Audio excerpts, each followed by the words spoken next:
नमस्कार। चाय चर्चा में देश प्रदेश की खबरें जानते हैं।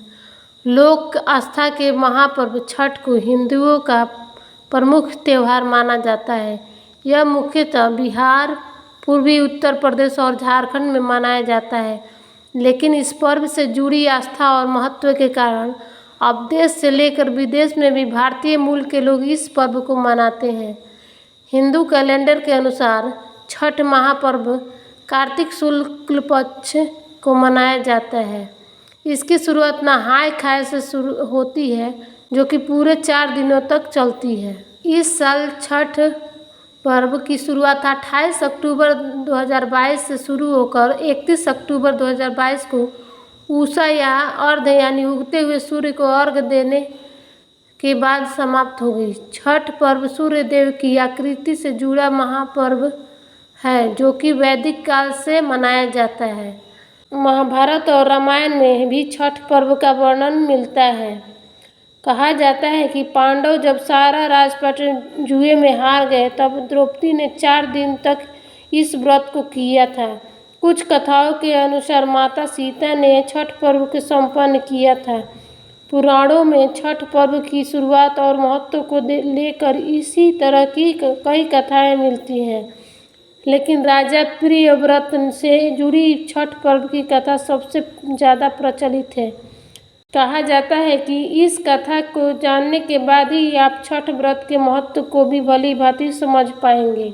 छठ पर्व से जुड़ी राजा प्रियव्रत की कथा। छठ व्रत की पौराणिक कथा के अनुसार राजा प्रियव्रत और उनकी पत्नी की कोई संतान नहीं थी।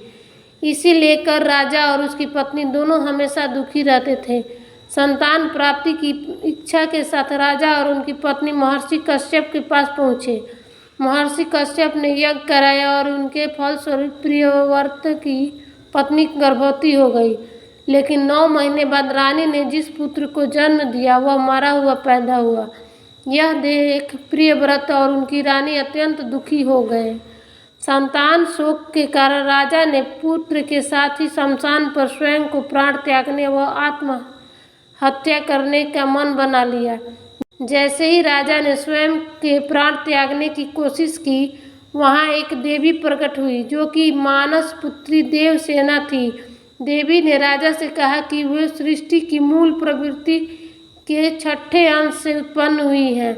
उन्होंने कहा, मैं षष्ठी देवी हूँ। यदि तुम मेरी पूजा करोगे और दूसरों को इसके लिए प्रेरित करो तो मैं पुत्र रत्न प्रदान करूँगी। राजा ने देवी षष्ठी की आज्ञा का पालन किया और कार्तिक शुक्ल पक्ष की षष्ठी तिथि के दिन देवी षष्ठी के लिए पूरे विधि विधान से व्रत रखकर पूजा की। व्रत पूजा के प्रभाव और देवी षष्ठी के आशीर्वाद से राजा को पुत्र की प्राप्ति हुई। कहा जाता है कि राजा ने कार्तिक शुक्ल षष्ठी को यह व्रत किया था और उसके बाद ही छठ पूजा का आरंभ हुआ था। और खबरें जानने के लिए चैनल को सब्सक्राइब करें।